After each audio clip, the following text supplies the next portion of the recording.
Thumbnail দেখে নিশ্চয়ই একটু কিছু ভয় পাচ্ছ, তাই না? বাজারে তো জোর খবর যে অন্নপূর্ণা ভান্ডারের টাকা এবার হয়তো ফেরত দিতে হবে। তো এই খবরটা কতটা সত্যি, কতটা ভুল বা আদৌ এই খবরের পিছনে কতটা সততা আছে, আজকের এই ভিডিওটার মাধ্যমে তোমাদের সামনে সেটা উপস্থাপন করব। নমস্কার, আমি Prakash Mukherjee. Welcome to Edu Knowledge YouTube channel. দেখতে থাকো, সঙ্গে থাকো, ফুল ভিডিওটা দেখো, তাহলে যে মিসকনসেপশনটা হয়ে রয়েছে আশা করি সেই জায়গাটা ক্লিয়ার হবে।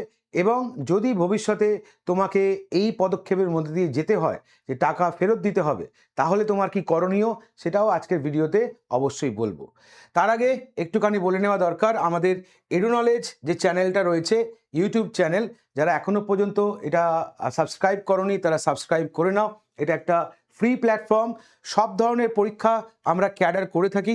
কম্পিটিটিভ এক্সামের স্টুডেন্ট যারা, তাদের জন্য বলতে পারো ওয়ান স্টপ সলিউশন হচ্ছে এডু নলেজ প্ল্যাটফর্ম। আর আমাদের এই ইউটিউবের যাবতীয় মেটেরিয়াল বা নোট যদি কেউ পেতে চাও, তাহলে অবশ্যই এই টেলিগ্রাম চ্যানেলে সঙ্গে যুক্ত হয়ে যাও। জাস্ট মোবাইলে এটাকে স্ক্যান করো, অটোমেটিকলি তুমি আমাদের টেলিগ্রাম চ্যানেলের সাথে যুক্ত হতে পারবে। আমাদের এখানে এই মুহূর্তে যে সমস্ত ব্যাচগুলো চলছে তার মধ্যে WBCS 2025কে মাথায় রেখে ফাউন্ডেশন ব্যাচ, পিএসসি মিসলেনিয়াসকে পরীক্ষাকে মাথায় রেখে টার্গেট পিএসসি মিসলেনিয়াস ব্যাচ, গ্রাম পঞ্চায়েতকে মাথায় রেখে ফাউন্ডেশন ব্যাচ, এছাড়া WBCS optional geography, optional polity এবং অপশনাল হিস্ট্রি। এছাড়াও যদি আমরা দেখি তাহলে আমাদের এখানে খুব সম্প্রতি অর্থাৎ কিনা 3 আগস্ট শুরু হয়েছে গুরুকুল নামে প্রাইমারি এবং আপার প্রাইমারির একটা কমপ্লিট ব্যাচ। এবং আগামী 10 তারিখ থেকে শুরু হতে চলেছে ডায়াল 100 WBP KP ওরিয়েন্টেড বলতে পারো একটা ফাউন্ডেশন ব্যাচ। আর এই সমস্ত ব্যাচ তুমি যদি এক ছাতার তলায় পেতে চাও, মানে একটাই সাবস্ক্রিপশন যেখানে তুমি প্রত্যেকটা ব্যাচের অ্যাক্সেস পাবে আগামী 18 মাস, না এক মাস বা 2 মাস নয়, আগামী 18 মাস তুমি সাবস্ক্রিপশন অ্যাভেল করতে পারবে বা তোমার ভ্যালিডিটি থাকবে, তাহলে তাদের জন্য হচ্ছে মিশন বেঙ্গল মহাপ্যাক 2026, যেটা কিনা one subscription for all exam. অর্থাৎ কিনা কোনো ছেলে মেয়ে যদি এই সাবস্ক্রিপশনটা নেয়, তাহলে এই আগামী 18 মাস এডু নলেজের পক্ষ থেকে যা যা কোর্স আনা হবে প্রত্যেকটাই তুমি অ্যাভেল করতে পারবে। আমাদের হেল্পলাইন নাম্বার 6291011181, আমাদের ওয়েবসাইট www.eduknowledge.com। প্রথমে প্লে স্টোরে যেতে হবে, প্লে স্টোরে গিয়ে সেখান থেকে এডু নলেজ অ্যাপটাকে ডাউনলোড করতে হবে, সেখান থেকে নিজের পছন্দ মতো ব্যাচ এনরোল করতে হবে। এবার আসা যাক আমাদের মূল আলোচনার বিষয়বস্তু, যে অন্নপূর্ণা যে যোজনা তার আপডেটটা কি, তাই না? তোমাকে কি আদেও টাকা ফেরত দিতে হবে? আগস্টের টাকা, নোটিশ এবং যাচাই প্রক্রিয়া সম্পূর্ণ ও সহজ তথ্য আমরা পাবো এই ভিডিওটার মাধ্যমে। তাহলে এই মুহূর্তে যদি আমরা দেখি কি না, এই মুহূর্তে খবর কি না, সোশ্যাল মিডিয়ায় যে খবরটা ঘুরে বেড়াচ্ছে যে সবাইকে 3000 টাকা বা 6000 টাকা ফেরত দিতে হবে এবং আগস্টের টাকা বন্ধ। অর্থাৎ আগস্ট মাসে যে টাকাটা অন্নপূর্ণা ভান্ডার যোজনার অধীনে ব্যাংক অ্যাকাউন্টে ডিবিটির মাধ্যমে ঢোকার কথা, সেটা আপাতত কিন্তু স্থগিত। ওকে, সোশ্যাল মিডিয়া ঘুরছে কি 3000 এবং 6000 টাকা, যারা 3000 পেয়েছে 3000 বা যারা 6000 দুটো ইনস্টলমেন্ট পেয়েছে 6000, তাদেরকে ফেরত দিতে হবে। এটা হচ্ছে সোশ্যাল মিডিয়ার টেনশন। এবার আসল সত্যিটা কি? সবাইকে টাকা ফেরত দিতে হবে না, শুধুমাত্র যারা অযোগ্য এবং ভুল তথ্য দিয়ে টাকা পেয়েছে তাদের জন্যই এই নিয়ম। তাহলে এখান থেকেই অনেকটা ক্ল্যারিটি তোমরা পেয়ে গেলে যে যারা ভুল তথ্য দিয়েছে বা যারা অযোগ্য, একমাত্র তাদেরকেই টাকা ফেরত দিতে হবে। তাহলে গুজব কি কি চলছে আর বাস্তবতাটা কি যদি আমরা দেখে নিই, তাহলে সবাইকে টাকা ফেরতের নোটিশ পাঠানো হচ্ছে, এটা মার্কেটে গুজব রয়েছে। সত্যিটা কি? এখনো কাউকে চূড়ান্ত নোটিশ দেওয়া হয়নি, শুধুমাত্র যাচাই পর্ব চলছে। তাহলে মার্কেটে মোটামুটি রটে গেছে যে সবাইকে কিনা টাকা ফেরত দেওয়ার নোটিশ পাঠাচ্ছে সরকার। ওকে, কিন্তু আসল সত্যিটা কি না, এখনো কাউকে চূড়ান্ত নোটিশ কিন্তু দেওয়া হয়নি, শুধুমাত্র যাচাই পর্বের কাজ চলছে। মার্কেটে গুজব কি না, আগস্টের টাকা আর দেওয়া হবে না। আসল সত্যিটা কি? আসল সত্যি হচ্ছে যাচাই পর্ব মিটলেই প্রকৃত যোগ্যরা আগস্টের টাকা পাবে। তাহলে যারা ভাবছো যে আগস্ট মাসে টাকা আর ঢুকবে না, তাদের ক্ষেত্রে এটুকু সুরাহা যে যারা কিনা প্রকৃত যোগ্য তারা অবশ্যই আগস্ট মাসে বলতে পারো কিনা টাকা পাবে, সেটা যাচাই পর্ব মিটে গেলেই পাবে। মার্কেটে গুজব কি না পুরো পশ্চিমবঙ্গ জুড়ে নোটিশ দেওয়া হচ্ছে, এটা মার্কেটে জোর খবর, কিন্তু আসল সত্য আপাতত শুধুমাত্র পশ্চিম মেদিনীপুর জেলায় যাচাই পর্ব চলছে, নোটিশ নয়, শুধুমাত্র যাচাই পর্ব চলছে কোথায়? পশ্চিম মেদিনীপুর জেলায়। এছাড়া সমগ্র পশ্চিমবঙ্গের ক্ষেত্রে এই জিনিস কিন্তু চালু হয়নি, তাই এটা মাথায় বসিয়ে নাও। এবার তুমি বলতে পারো স্যার কারা অযোগ্য বা নতুন নিয়ম অন্নপূর্ণা ভান্ডারের বলতে পারো যোজনায় তো প্রতিদিন নিয়ম পাল্টাচ্ছে, তো নতুন নিয়মে এবার কারা অযোগ্য বলে জানবো, তাই না? আমি যোগ্য না অযোগ্য কি করে বুঝবো? তাহলে নতুন নিয়ম অনুযায়ী যারা আশা কর্মী, যারা অঙ্গনওয়াড়ি কর্মী বা সহায়িকার কাজ করে, যারা প্যারা টিচার বা পার্শ্ব শিক্ষক, সরকারি ভাতা বা পেনশন প্রাপক, সরকারি চাকরিজীবী, মহিলা সিভিক ভলেন্টিয়ার, এরা বলতে পারো কি না অযোগ্য বলে ধরা হচ্ছে। তাহলে নতুন নিয়ম অনুযায়ী অযোগ্য কারা? না আশা কর্মী, অঙ্গনওয়াড়ি কর্মী, তার সঙ্গে হচ্ছে কিনা সহায়িকা, প্যারা টিচার বা পার্শ্ব শিক্ষক, সরকারি ভাতা বা পেনশন প্রাপক, সরকারি চাকরিজীবী, মহিলা সিভিক ভলেন্টিয়ারদের অযোগ্য বলে ধরা হচ্ছে। তাহলে এখান থেকে পিকচার ক্লিয়ার। তাহলে তুমি এখান থেকে বুঝে নিতে পারছো যে তুমি এই ক্যাটাগরির মধ্যে পড়ছো কিনা। যদি না পড়ো তাহলে ডেফিনেটলি তোমার টেনশন করার কোনো কারণ নেই। হলো? এবার অযোগ্য যদি প্রমাণিত হয় তখন কি হবে বা কত টাকা ফেরত দিতে হতে পারে? না অযোগ্য যদি হয়ে থাকো এবং তোমার ব্যাংক অ্যাকাউন্টে যদি একটা কিস্তির টাকা ঢুকে থাকে মানে ৩,০০০ টাকা, তাহলে তোমাকে ৩,০০০ টাকা ফেরত দিতে হবে। যদি দুটো কিস্তির টাকা ঢুকে থাকে মানে ৩ ৬,০০০ টাকা, তাহলে তোমাকে ৬,০০০ টাকা রিটার্ন করতে হবে।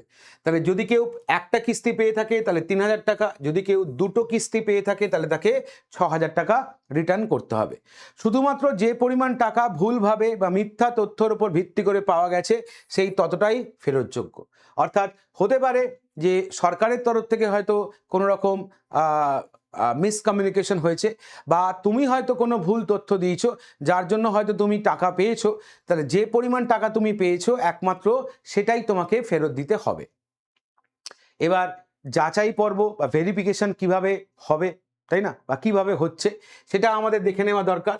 তাহলে ভেরিফিকেশন প্রক্রিয়া কি না প্রথমত মাথায় রাখতে হবে আশা কর্মী যাদের কিনা BMOH অফিসে তথ্য যাচাই চলছে, প্যারা টিচার সেটা স্কুল শিক্ষা দপ্তরে বলতে পারো যাচাই চলছে, সিভিক ভলেন্টিয়ারে থানাতে বলতে পারো কিনা যাচাই পর্ব চলছে, অঙ্গনওয়াড়ি কর্মী যারা তাদের CDPO অফিসে গিয়ে যাচাই পর্ব চলছে।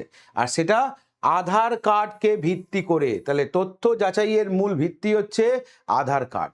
আধার নাম্বার দিলেই মোটামুটি তোমার টোটাল ডিটেলস বেরিয়ে যাবে, তোমার ব্যাংক অ্যাকাউন্ট ট্রানজাকশান, তুমি কি করছো না করছো, মাসে কোথা থেকে কত টাকা তোমার ঢুকছে না ঢুকছে, ইচ অ্যান্ড এভরিথিং। যেহেতু আধারের সাথে প্যান কার্ড লিঙ্ক করা আছে বা ব্যাংকের পাসবই লিঙ্ক করা আছে, তাই আধারকে দিয়ে নাম্বার দিয়েই সব তথ্য কিন্তু হাতের মুঠোয় চলে আসবে। তাই আধারকে বেস করেই কিনা এই সমস্ত জিনিসগুলো ভেরিফিকেশন হচ্ছে। জুলাই মাসে তাড়াহুড়ো করে কিছু ভুল অ্যাকাউন্টে টাকা যাওয়ায় এই পদক্ষেপ। এখন তুমি বলতে পারো সরকারের এই কঠোর পদক্ষেপের পিছনে কারণ কি না জুলাই মাসে বলতে পারো কি না ভুলবশত কিছু অ্যাকাউন্টে বলতে পারো টাকা পয়সা চলে যায় ভুলবশত, তো তার জন্যই সরকারের বলতে পারো এই পদক্ষেপ।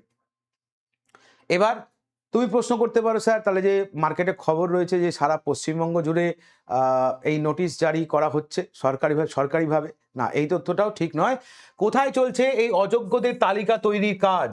সেক্ষেত্রে বর্তমানে মনে রাখবে শুধুমাত্র পশ্চিম মেদিনীপুর জেলায় এই যাচাই প্রক্রিয়া শুরু হয়েছে, নোটিশ কিন্তু পাঠানো হয়নি। শুধুমাত্র যাচাই প্রক্রিয়া চালু হয়েছে কোথায় না পশ্চিমবঙ্গের পশ্চিম মেদিনীপুর জেলায়। তাহলে বাদবাকি জেলায় কি হবে এটা প্রশ্ন থাকতেই পারে যে আমার জেলায় কি হবে নাকি হবে না।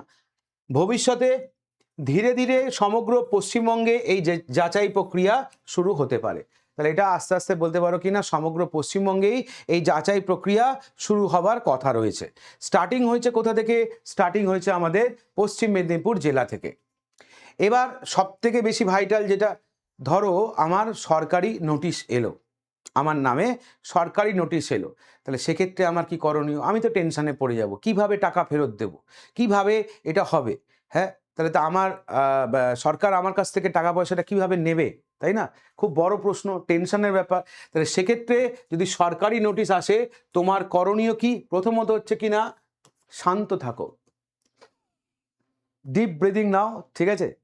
একটা শান্তভাবে জিনিসটাকে হ্যান্ডেল করতে হবে, মাথা গরম, তাড়াহুড়ো, হুটোপাটা করলে কিন্তু হবে না। কি করতে হবে? ভয় না পেয়ে নোটিশটা আগে ভালোভাবে পড়তে হবে, তোমাকে কি করতে বলা হয়েছে। সেকেন্ড, তোমাকে যেটা করতে হবে, তোমাকে যোগাযোগ করতে হবে কোথায়?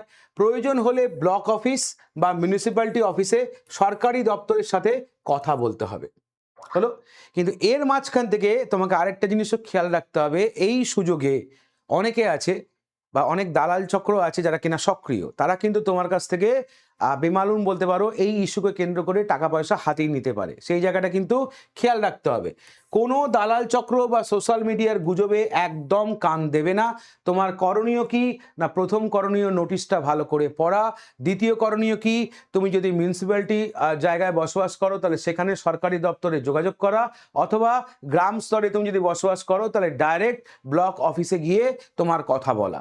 এই হচ্ছে তোমার কাজ। হলো? তাহলে স্যার মেন বক্তব্য হচ্ছে যে ধরো যে আমি কি যদি প্রকৃত যোগ্য হই তাহলেও কি আমার ভয়ের কোনো কারণ আছে? না। তুমি যদি প্রকৃত যোগ্য হও তাহলে ভয়ের কোনো কারণ নেই।